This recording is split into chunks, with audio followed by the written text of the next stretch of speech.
All right, so now that you've mastered gravimetric stoichiometry, we'll move on to solution stoichiometry. So gravimetric was having to do with masses.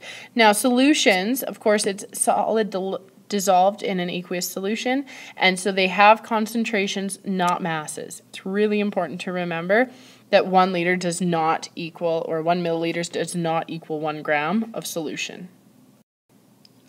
So stoichiometry is pretty much the same thing, just a different starting and end point depending on the type. Okay, so in gravimetric we started with a mass and ended with a mass. In solution, we're probably going to start with a concentration or a volume now, likely a volume, using a conversion factor. So we were usually using molar mass.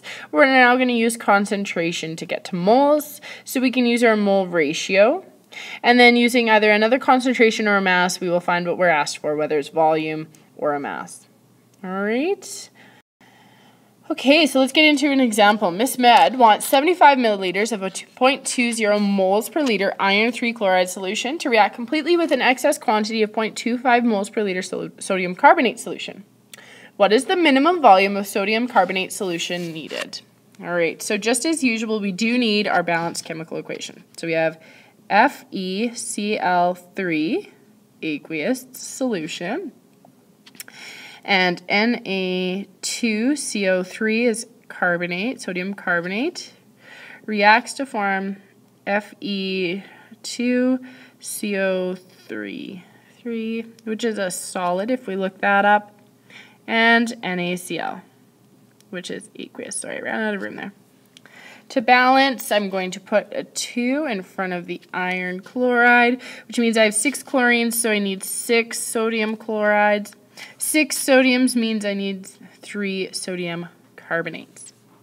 Writing out what we know below each, we've got a concentration for our iron chloride, so 0.200 moles per liter. And my volume is 75.0 mils. Now, just like in solutions, we always need volume in liters. So this is 0.0750 liters. From this information, I can calculate moles. So this is my known when we're thinking of our mole ratio. We're looking for the minimum volume of sodium carbonate solution needed. So we're looking for a volume. Already, this makes this my unknown. It's got the question mark. And we have the concentration of this solution as 0.250 moles per liter. So now I have for my known 2 numbers that I could start with. Now, what I'm going to do is I'm going to call concentration my conversion factor. Because it has a top and a bottom to its fraction, I'm always going to start with the thing that has 1 unit, so milliliters or liters. I consider this having 2 moles and liters. Okay, they just combine to make 1 type of unit. So we're going to start with the volume. So 0.0750 liters of iron 3 chloride. Now we need to multiply and get to moles, so I need to cancel out liters and get to moles. All right, so moles and liters, when we're talking about iron chloride, iron 3 chloride is the concentration. It's my conversion factor here. So we have 0.2 moles per 1 liter. Now liters cancel. Excellent. So I'm left with moles of FeCl3. I need to convert. I need to find moles of sodium carbonate. So I'm going to use my mole ratio of my unknown over my known. So this is 3 moles of Na2CO3 all over 2 moles. Again, these are coming from coefficients of our balanced chemical equation of FeCl3. So now moles of FeCl3 have canceled, and I'm left with the units of moles of sodium carbonate. Now that's not what I was asked for. I'm finding a volume. So I'm going to need liters, and I need to cancel out moles of Na2CO3. So this is the concentration, just upside down, if you will. And this cancels out my moles of sodium carbonate, and I'm only left with 1 unit, which is liters. Now I multiply all the way across the top, so we have 0.075 times 0.2 times 3 is equal to, and then divide by bracket 2 times 0.250, close your bracket and press enter. You should get 0.0900 liters. Okay, we need 3 sig figs based on all of our numbers in our original question here. All right, they all have 3 sig figs. So if I wanted to convert that, that's 90 mils, just as I said there. All right, next example. So a technician determines the molar concentration of sulfuric acid. In the experiment, a 10 milliliter sample of sulfuric acid reacts completely with 15.9 milliliters of a 0.15 molar potassium hydroxide solution. Calculate the concentration of sulfuric acid. So my balanced chemical equation should be something like this. 2 KOH makes 2 waters. Remember, an acid and a base together make water. And K2SO4. Thank you. All right, write out what you know below each thing. All right, so now that we know which we're looking for, we are looking for the concentration of H2SO4. I've written out all my information, ensuring that volumes are written in liters. All right, so we're going to start with our our known. And we know that concentration is a conversion factor, so it's something that has a unit on the top and the bottom of a fraction, so I'm going to start with something that doesn't have a unit on the bottom of the fraction. So just 1 unit in general. So 0.0159 liters of KOH times something to get rid of liters, working towards moles. Moles and liters together are concentration. So I get my liters canceling. We're talking about moles of KOH.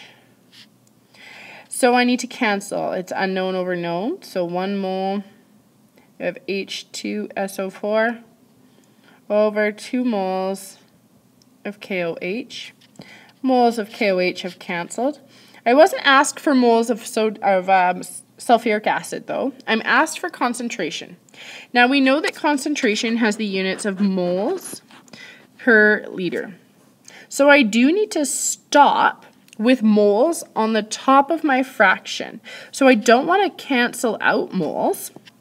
I do need to keep them, but I need to divide by liters. I need to get liters on the bottom of a fraction. So what I'm going to do is I'm going to put a placeholder 1, and I'm going to divide by the volume of sulfuric acid. So 0.1000 liters of H2SO4.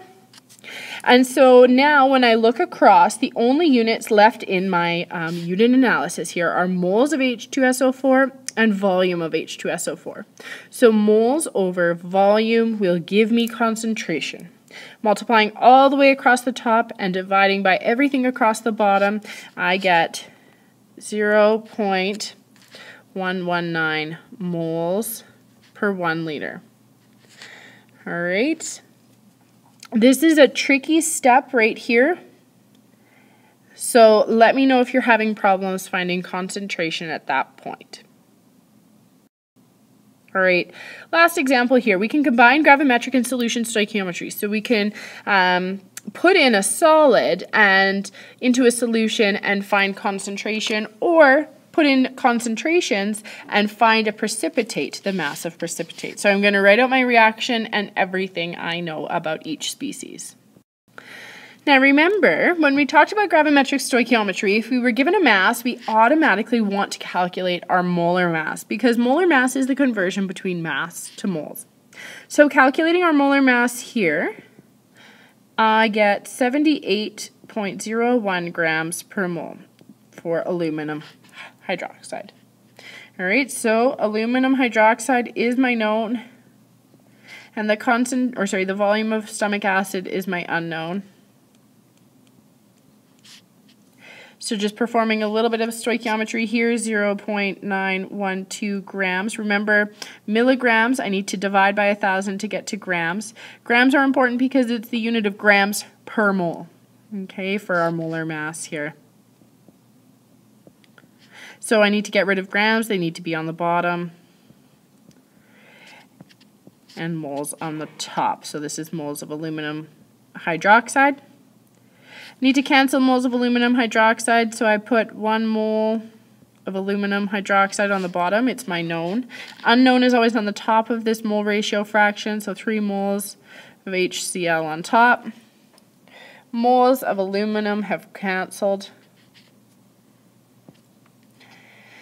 Now I'm not looking for moles of HCl, I'm looking for volume. Volume is in liters.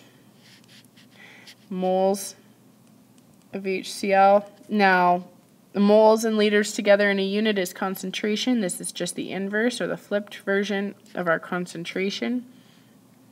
All right, moles of HCl have canceled. I'm left with liters as my only unit on top here, which is good work. Multiplying all the way across the top, dividing by everything multiplied across the bottom, I get 0.351 liters, which is also 351 milliliters.